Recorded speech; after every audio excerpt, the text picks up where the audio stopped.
कारसाज हादसा, आमना का आखिरी व्हाट्सएप स्टेटस क्या था? कराची के इलाके कारसाज में तेज रफ्तार लैंड क्रूजर की टक्कर से मोटरसाइकिल पर सवार बाप और बेटी जाँ भाग हो गए थे। मुतवफ़ीन की शनाख्त आमना आरिफ और इमरान आरिफ के नाम से हुई, जो अपनी बेटी को उसकी मुलाजमत की जगह से स्कीम 33 में वाक़ अपने घर ले जा रहे थे।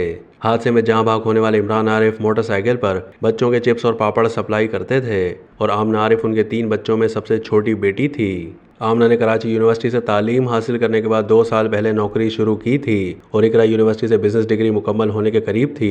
इमरान आरिफ के भाई डॉक्टर इम्तियाज़ आलम ने मीडिया से गुफ्तगू करते हुए बताया कि आमना आरिफ को सिस्टम्स लिमिटेड में कंसल्टेंट की नौकरी की पेशकश हुई, मगर वो अपने कैरियर के बारे में भी फिक्रमंद थी। आमना के चचा ने बताया कि मैंने उसे मशवरा दिया कि वो मुलाजमत कर ले और साथ यूनिवर्सिटी में दाखिला भी ले ले।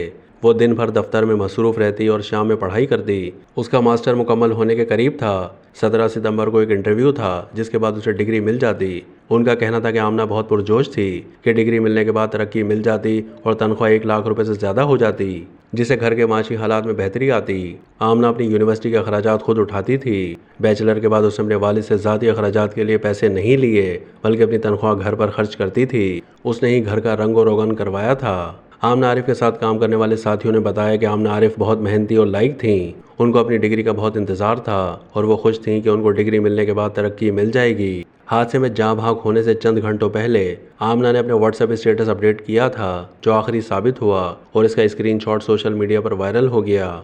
इस स्टेटस पर एक तहरीर की सूरत में अपने ख्यालात का इजहार करते हुए आमना ने कहा था कि अपनी बेटियों को ये कहने के बजाय कि हाँ अभी ऐश कर लो, अगले घर जाकर समझ आएगी, ये कहना शुरू कर दें कि अल्लाह ताला आगे भी आपके नाज नखरे उठाने वाले लोगों से नवाजे। उनका मजीद कहना था कि ये उनके लिए एक दुआ होगी और हो सकता है कि उनसे उनकी शादी का खौफ भी कम हो।